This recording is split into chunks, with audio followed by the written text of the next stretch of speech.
I'd like to thank Vinu Srinivasan and the entire Srinivasan family for this incredible honor. I would also like to thank our host, Professor Krishnamurthy, and his dad, Professor Srinivas, for allowing us to participate in this wonderful event. I'd also like to thank my fellow faculty who did a wonderful job telling us about the disorders that affect the developing brain, Dr. Chilio, Dr. Mink, and Dr. Matthews.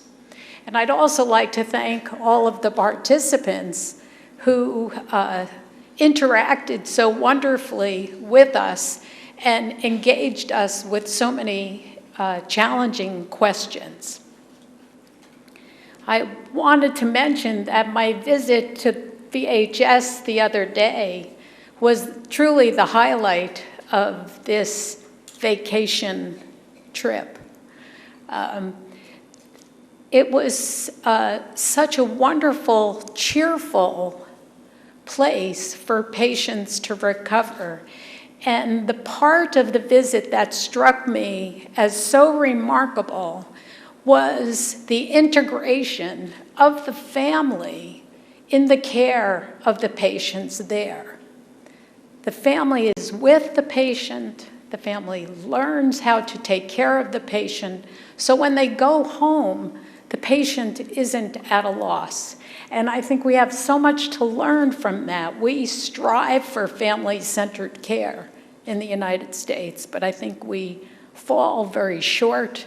And I think we have a lot to learn from the model set up by the physicians at VHS. So thank you for allowing me to participate in that. I also enjoyed the seminars with the PhD and master's students, the wonderful, challenging, and interesting cases. We saw some of them that made us scratch our heads a little bit, and the presentations of the students.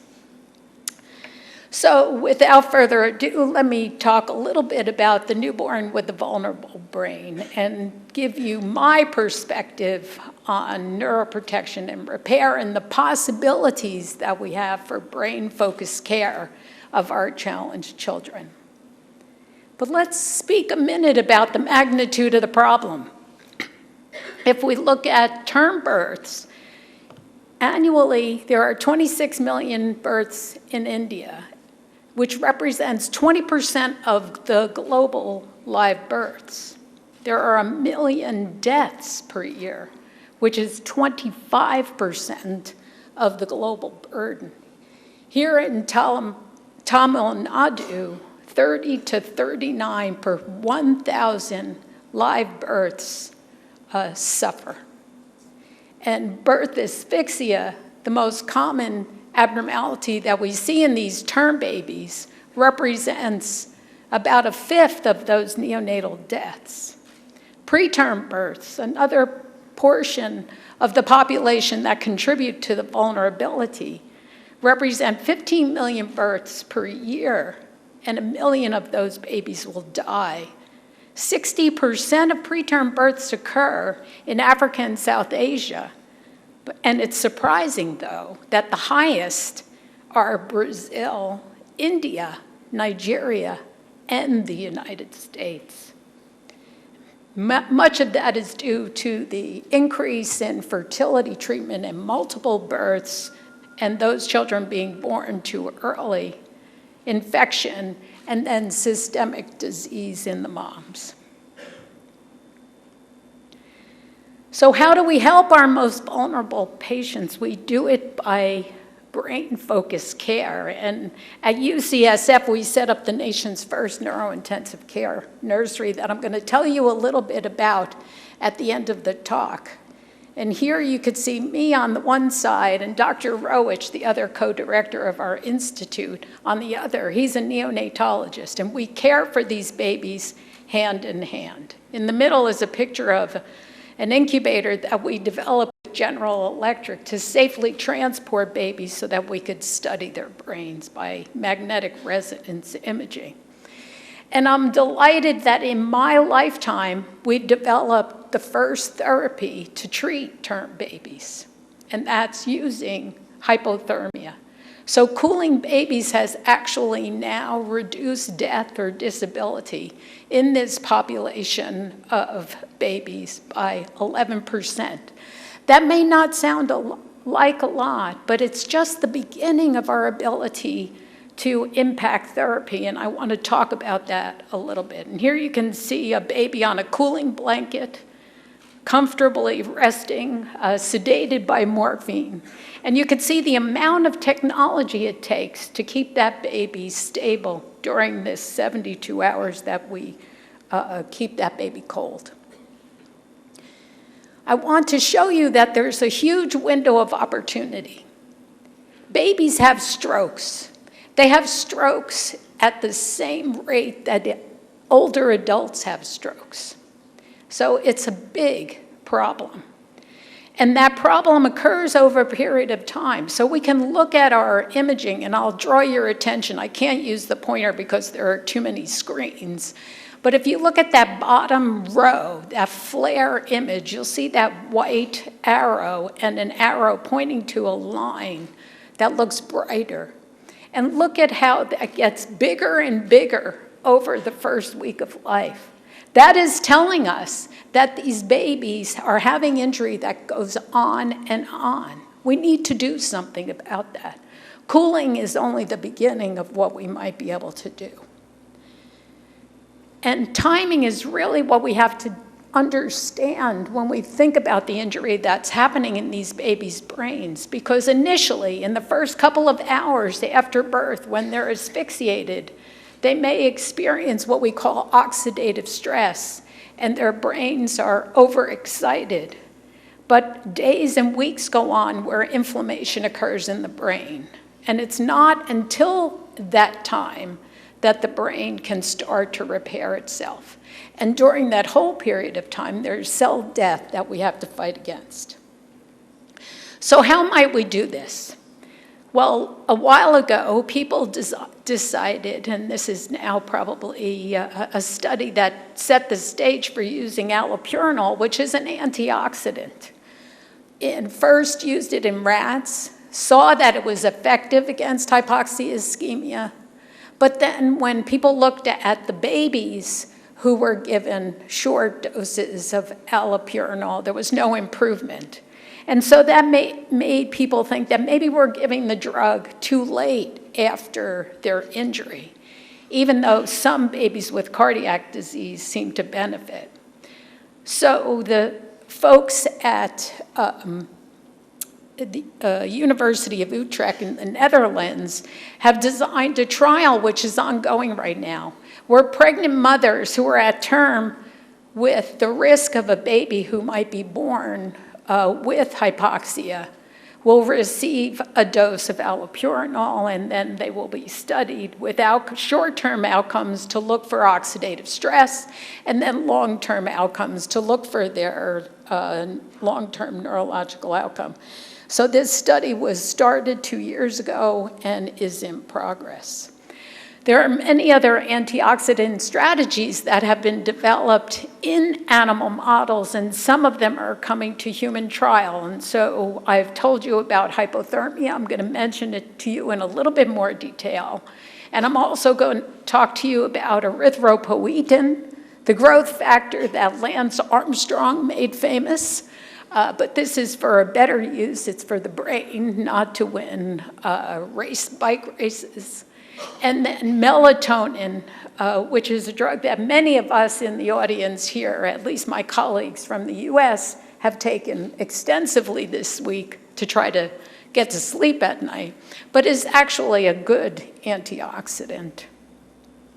And again, going back to the animal model, where we have to start in order to understand what the mechanism of action is, in a stroke model in a newborn rat, despite the fact that it didn't have any impact on the size of the injury in that animal, this drug actually reduced inflammation by decreasing microglial activation and it preserved white matter, the ability of the brain to create that wrapping around the axons. And there are more elegant studies that have just been published by Nikki Robertson in UK, and she used a neonatal swine model. So these piglets are very much like the human brain at birth and much better than rodents. And she saw by a number of measures, when she combined hypothermia, which we're doing now, and then added melatonin, she saw improvement in function by virtue of the amplitude integrated EEG, which monitors brain activity. You can see the hypo-T and melatonin in the blue in the upper panel on the left is better. She measured oxidative stress by doing an MR spectroscopic scan like the ones I showed you yesterday. And again, the babies with combined therapy had less oxidative stress, as you can see with the green asterisks. And they had less cell death, especially in the area of the brain that is most challenged, that deep gray nuclei that I showed you yesterday in those films, the thalamus. So there's an observational study going on in France right now. This is being done at INSERM by Valerie Biron, a former postdoc. They're measuring melatonin levels in preterm and term newborns, and the hypothesis is that babies are deficient in melatonin, and if we do something as simple as supplement them, we might be able to help them if they are challenged with birth asphyxia. And in Australia at Monash University, we have people looking at melatonin to prevent brain injury in babies who are born small for gestational age with intrauterine growth retardation. And they will look at oxidative stress, much like the allopurinol study is doing, and they'll look at a composite neonatal outcome to see if neurodevelopment is improved in these babies. Antenatal magnesium has been studied. Again, this is targeting the mother before the baby is born. And even though magnesium didn't reduce the risk of the composite outcome of cerebral palsy or death, it did reduce cerebral palsy as well as the moderate to severe cerebral palsy without increasing the risk of death. There's always a concern that when we institute a therapy, that we will reduce mortality but create more damaged children. That was the biggest fear with the hypothermia trials, but it did not come to play. And although you need one case of cerebral palsy, you need to treat 56 patients to prevent one case, it's still worth thinking about. There's another free radical scavenger called N-acetylcysteine. When it's coupled to a particle, a dendrimer that could cross the blood-brain barrier, it can prevent cerebral palsy. And this is a study that was dendrimer. They saw improvement in function as well as in structure.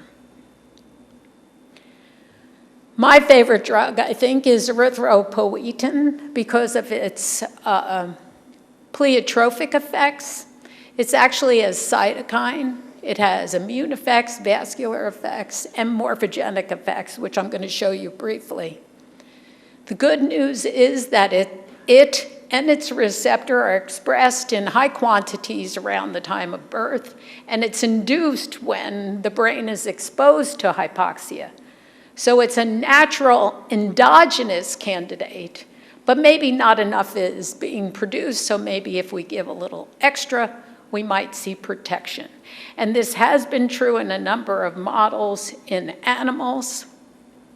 And what we showed, taking advantage of that first slide I showed you, where I showed you the baby with a stroke who was having that stroke occur over an entire week of time, realizing there's this huge window of opportunity, we looked first at a single dose given right after the baby was born.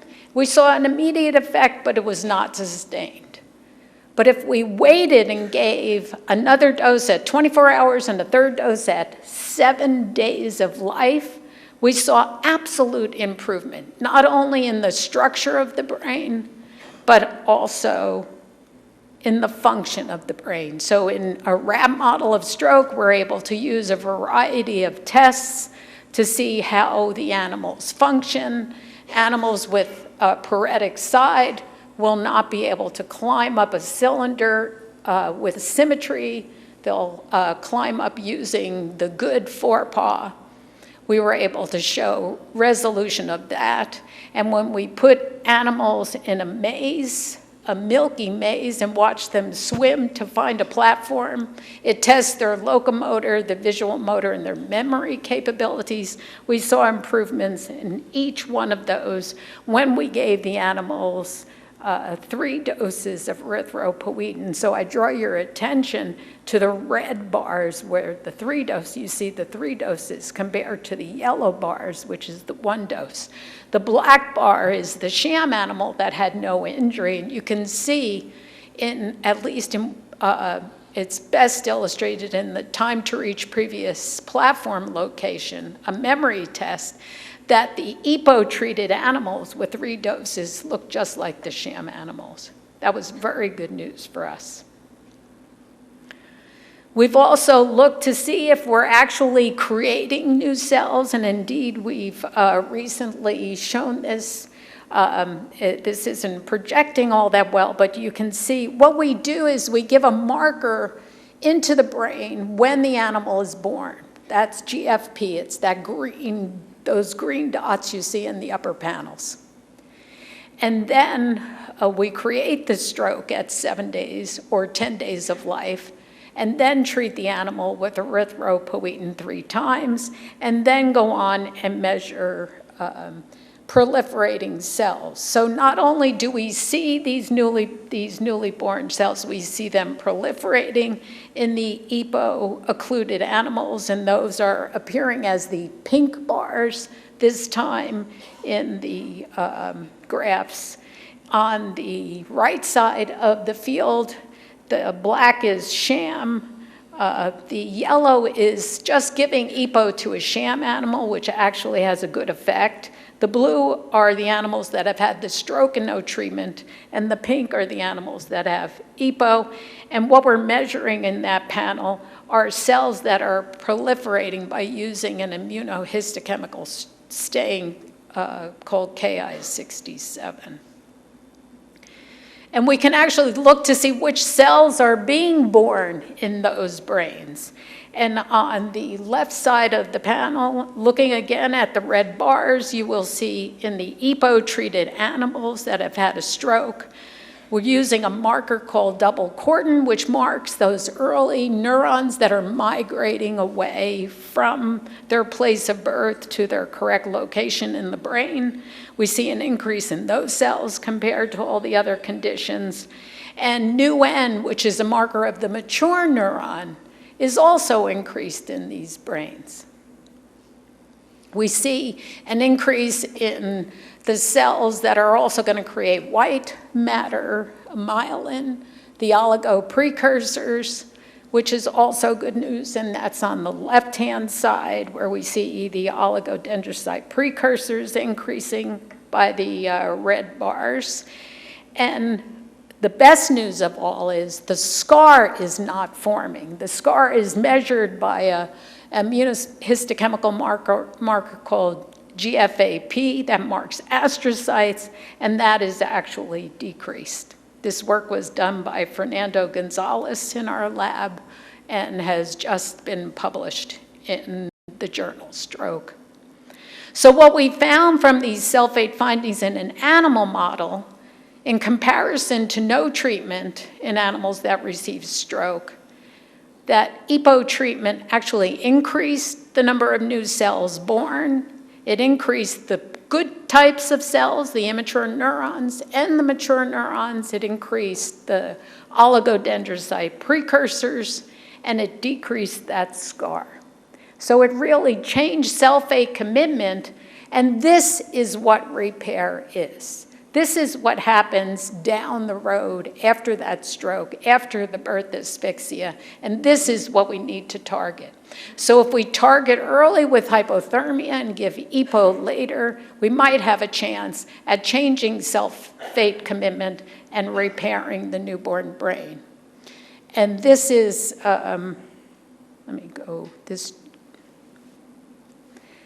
we've looked at giving this to human newborns, and we've just completed this phase 1 study. Yvonne Wu at UCSF is the principal investigator.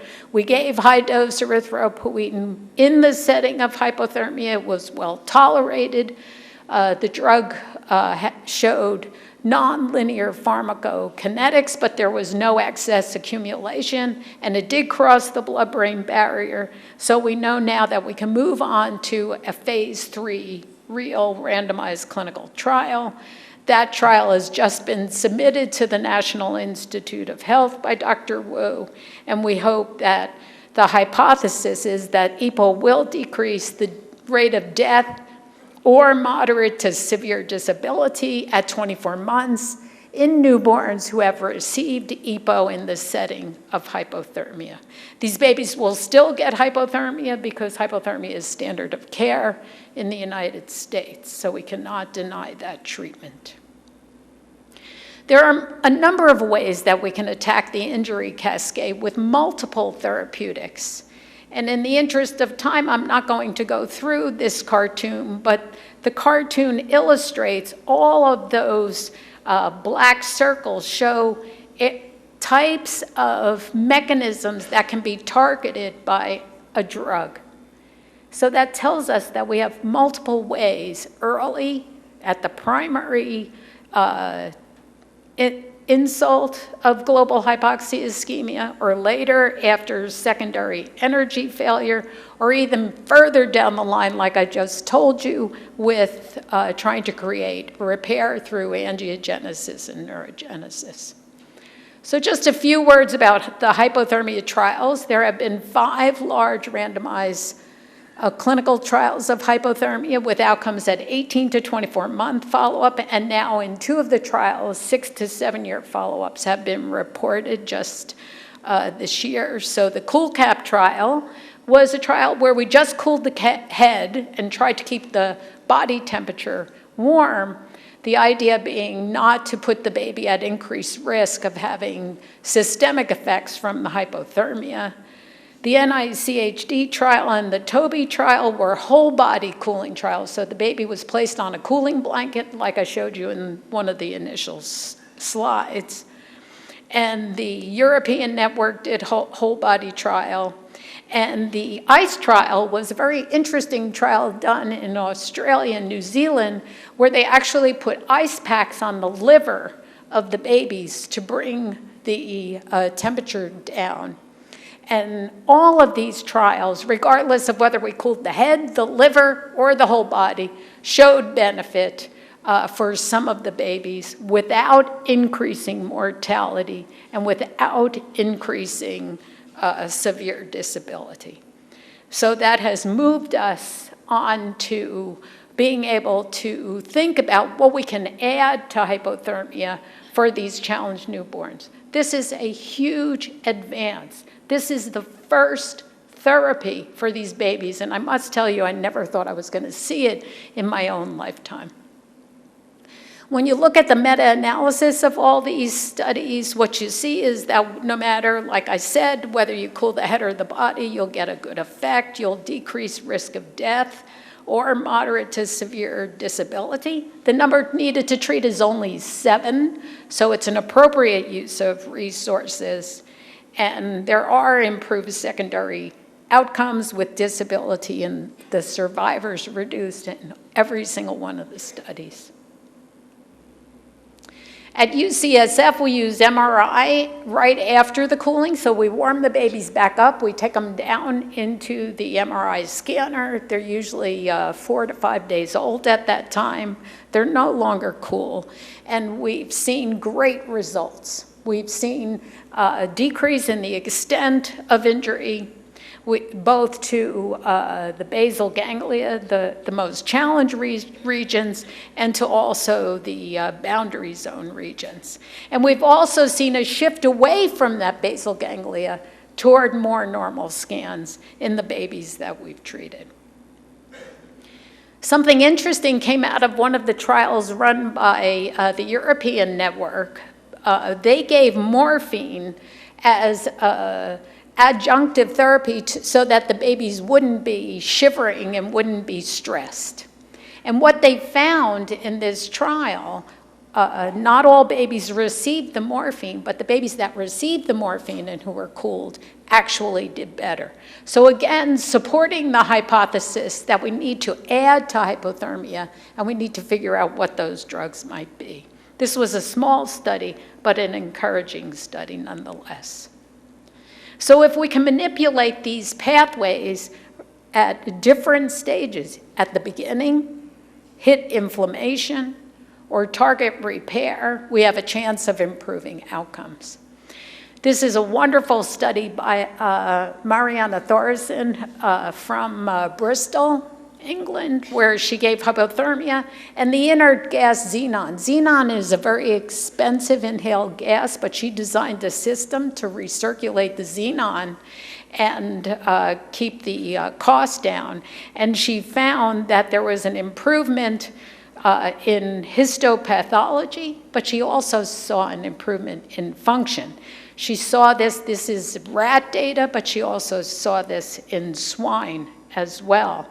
And the good news was that she could even delay the therapy up to 3 hours with the hypothermia or the xenon and see an improvement 10 weeks after the injury when the baby rat becomes an adult rat or the baby piglet becomes more mature. The value of this is that xenon is also an anesthetic, and it could actually be given to the mother who is challenged during labor. So you could do it almost as a pre-treatment against birth asphyxia safely and not even affect the baby. So you treat the mom and then you could treat the baby. There is now a xenon and hypothermia trial ongoing in Bristol and in Norway, and we await those results. So there are a number of best candidates, and it's going to be a challenge to try to figure out what we can study so that we can get it to the clinic faster. But antenatally, melatonin, xenon, allopurinol seem to be leading candidates. Resveratrol, the compound that's in red wine and also pomegranate juice, actually is protective if you feed moms pomegranate juice and then create hypoxia-ischemia in an animal model. You can prevent the hypoxic-ischemic damage in the babies whose moms receive pomegranate juice. So go out and buy some pomegranate juice if you're pregnant. Postnatally, melatonin and EPO seem to be the best candidates. It's EPO and EPO-like compounds. It's not just EPO twice on this list. Xenon again, and anticonvulsants also have been shown in animal models to be protective. So while we're treating the seizures in these babies, we might also be treating the entire brain. And in response to these best candidates, there are a number of clinical trials now for birth asphyxia, for hypoxia-ischemic encephalopathy. I don't put this up there for you to read everything, but I put it up there to show you that it is happening worldwide now. This attention has been drawn. And all of these trials are add-on therapies to hypothermia, which is great news. So we look forward to all of this information.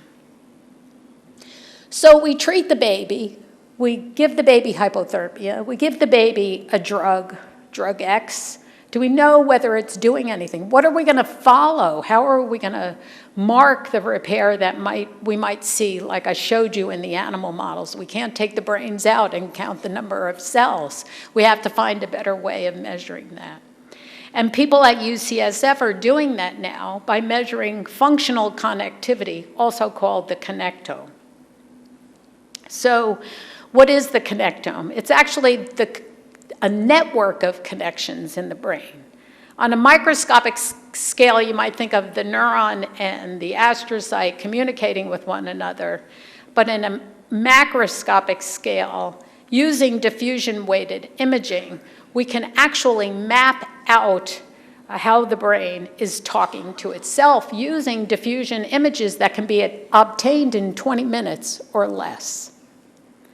And we do this by using computerized algorithms that allow us to figure out how that information is clustering, and that's segregation, and how it's integrating, and that's measured by path length. And the more integration you have, the more rapidly the brain is communicating, the more clusters you have, the more communication that is possible. So we had the hypothesis that these properties of the connectome first depend on developmental age and will change over time and will also be altered by injury.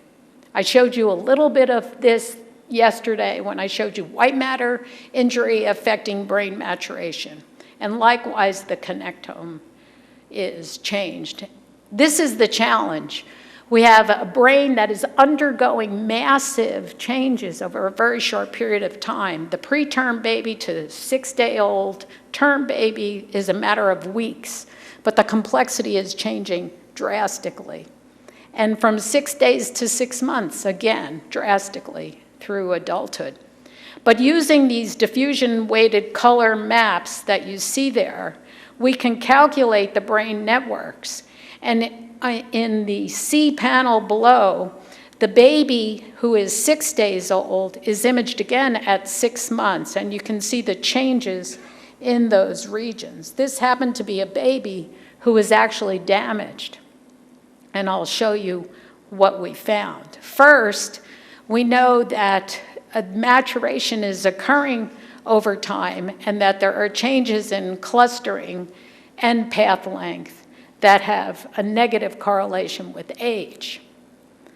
But more importantly, and this was just published a few months ago by Olga Timofeyeva in our group, that we can predict neurological outcome using the connectome.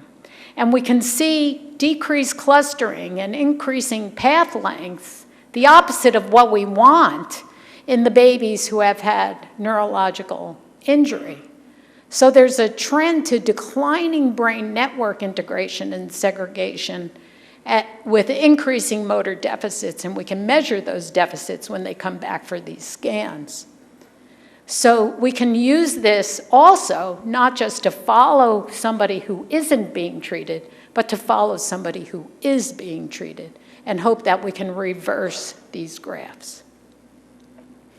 But more importantly, this is all very sophisticated imaging, and I don't expect anybody, we can barely understand what we're doing ourselves. How do we do this globally, and what really matters in terms of the developing brain? What really matters is how we give the care, that the care is brain-focused, that is team-based, and the team is large and synchronized. We use neuroradiology to help guide our thinking and to help guide our next steps. And we go hand in hand, neurology and neonatology, to take care of these babies. And at the same time, we use our research to help guide next steps. All the time, we're trying to use developmentally appropriate infant care in the nursery to avoid stress in those fragile newborns, because the stress will make any damage worse. So our modeling starts with the specialized nurse. This nurse knows how to triage, knows how to do an initial clinical assessment, can apply the cooling blanket, can apply the amplitude, will stabilize the patient, doing the normal things that we do for advanced support. And then neurology comes in to try to help create the differential and use some techniques that can help us do that. Those are the MR images that I showed you here and yesterday, and also video EEG. of greatest importance is managing the seizures that occur. Newborns will not manifest seizures clinically in all situations, and probably in most situations, and especially after we give them a drug called phenobarbital to stop any initial seizures. They will stop moving completely, but they can have status epilepticus on their EEG. This co-management model involves daily rounds, standardized guidelines, and I learned from the students at VHS that they are working on the WHO ICF paradigm to create protocols and guidelines for a number of different conditions. This is critical, standardizing your care. Communicating with the family, anticipating needs.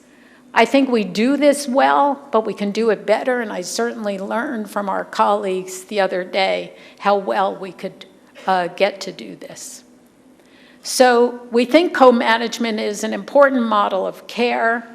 You need resources available 24/7 to do this, though. You need to be able to call in the EEG tech, to have neurology come to the bedside and assess the patient. You need to be able to put that baby on a cooling blanket within 6 hours of life, and you need to be able to monitor them. So you develop protocols so that everybody is doing the same thing all the time. And when we do this, we ask the question, has the baby suffered brain injury? How is the brain adapting? Does the infant need us, the neurologists? And most importantly, is that baby who's lying still on that isolette having seizures? And here again, you see the massive equipment that's required to answer some of these questions. Video EEG is our gold standard. We have trained technicians and experienced readers like Dr. Chilio who guide us.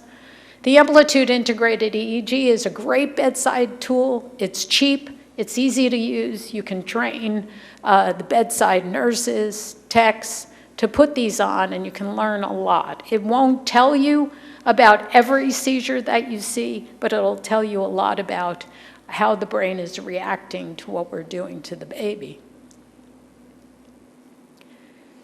We monitor any baby who has high risk for seizures. We were talking earlier about who is fragile. Well, certainly any preterm baby is fragile.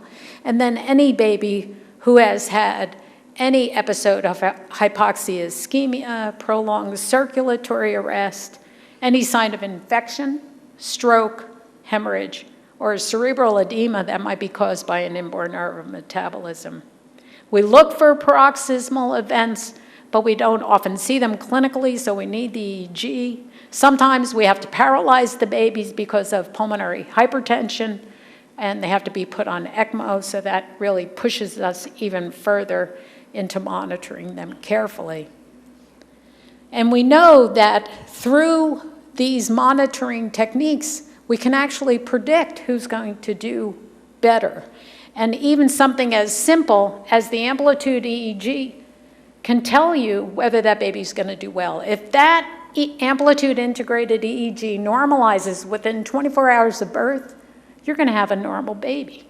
That's great news and something that you can give to the parents. If they never achieve the cycling that we see that should be associated with a normal brain, then we know we're dealing with a baby that's going to be challenged and may have a poor outcome. And so we have to go on and do further testing.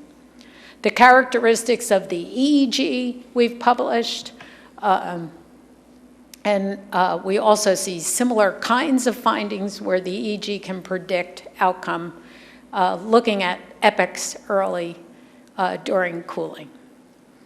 So in summary, I hope I've shared with you the concept that there are many ways to achieve neuroprotection. This is fabulous news for all of us and for our vulnerable children. Hypothermia is now standard of care in the United States for babies born with hypoxic-ischemic encephalopathy and throughout many countries.